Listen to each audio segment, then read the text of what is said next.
Iran supreme leader Ayatollah Ali Khamenei మరణించి నెల రోజులు గడుస్తున్నా ఆయన అంత్యక్రియల విషయంలో కొనసాగుతున్న జాప్యం అంతర్జాతీయ స్థాయిలో చర్చనీయాంశంగా మారింది. ఫిబ్రవరి 28న అమెరికా ఇజ్రాయెల్ సంయుక్త వైమానిక దాడుల్లో ఖమేనీ మరణించినట్లు అధికారికంగా ధృవీకరించినప్పటికీ నేటికీ ఆయన మృతదేహానికి అంతిమ సంస్కారాలు నిర్వహించకపోవడం వెనుక తీవ్రమైన భద్రతాపరమైన రాజకీయ కారణాలు ఉన్నట్లు విశ్లేషకులు భావిస్తున్నారు. ముఖ్యంగా అంత్యక్రియల సమయంలో అమెరికా లేదా ఇజ్రాయెల్ మరోసారి దాడులు చేయవచ్చనే భయం ఇరాన్ పాలకులను వెంటాడుతోంది. లక్షలాది మంది ప్రజలు ఒకే చోట చేరినప్పుడు వారి రక్షణను పర్యవేక్షించడం ఇరాన్ రక్షణ దళాలకు పెను సవాలుగా మారింది. మరోవైపు దేశంలో నెలకొన్న అంతర్గత నిరసనల కారణంగా భారీ బహిరంగ సభను నిర్వహించే సాహసం ప్రభుత్వం చేయలేకపోతోంది.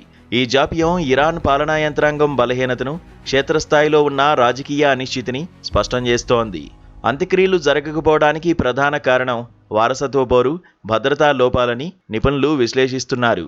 ఖమేనీ వారసుడిగా భావిస్తున్న ఆయన కుమారుడు మొజ్దాబా ఖమేనీ బహిరంగంగా కనిపించకపోవడం, ప్రభుత్వంలోని ఉన్నతాధికారుల మధ్య ఏకాభిప్రాయం లేకపోవడం ఈ ప్రక్రియను మరింత క్లిష్టతరం చేశాయి. 1989లో మొదటి సుప్రీం నేత ఖొమైనీ అంత్యక్రియల సమయంలో కనిపించిన ప్రజా సంఘీభావం ప్రస్తుత పరిస్థితుల్లో ఖమేనీ పట్ల లేకపోవడం ప్రభుత్వాన్ని ఆందోళనకు గురిచేస్తోంది.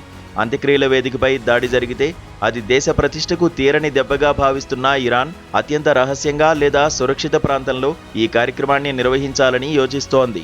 ఇరాన్లోని మషహద్ నగరాన్ని సంభావ్య వేదికగా పరిగణిస్తున్నప్పటికీ తుర్కమెనిస్తాన్ సరిహద్దు సమీపంలో ఉండడంతో అక్కడ కూడా భద్రతాపరమైన చిక్కులు ఎదురవుతున్నాయి. తాత్కాలిక కాల్పుల విరమణ ఒప్పందం ముగింపు దశకు రావడంతో శత్రు దేశాల కదలికలపై నిఘా ఉంచడం అధికారులకు తలనొప్పిగా మారింది.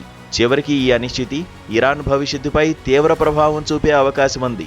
ఒకవైపు అంతర్జాతీయ ఆంక్షలు, మరోవైపు అగ్రరాజ్యాల దాడుల భయం మధ్య ఇరాన్ తన అత్యున్నత నాయకుడికి వీడ్కోలు పలకడంలో తడబడుతోంది.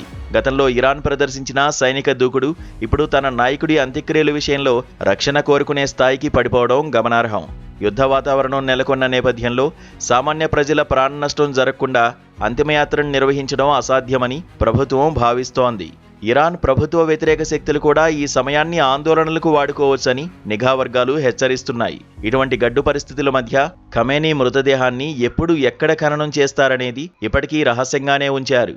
ఇరాన్ తన పట్టును నిరూపించుకోవడానికి ఈ సంక్షోభం నుండి ఎలా బయటపడుతుందో వేచి చూడాలి.